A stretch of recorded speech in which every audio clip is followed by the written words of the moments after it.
No moi vaan Heurakasta. Haluaisin kertoa vähän, että minkälaista yritysyhteistyö meille tässä tapauksessa, mitä ollaan tehty Partcon kanssa kumppanuutena.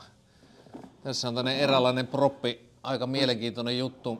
Elektroniikka mahdollistaa mielenkiintoisia juttuja ja tässä tapauksessa me ollaan laitettu tuommoinen dinosauruksen luuranko tanssimaan. Tämä on yksi esimerkki, mitä on tehty kimpas. Tässä on toinen kiva projekti. Tehtiin tämä lasten lääketieteen päivää.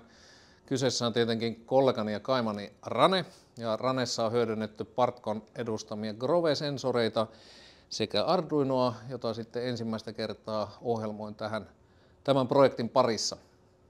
Tämä on ollut aika win-win diili tämä kumppanuus. Partco on vähän nähnyt, että mitä kaikkea outoa ja erikoista ja tietenkin ihmisiä kiinnostaa voi elektroniikalla tehdä, ja meillä on sitten päädytty käyttämään niitä osia, mikä on tänä päivänä kaikkein näppärimpiä ja käyttökelpoisempia tämmöisten juttujen tekemiseen.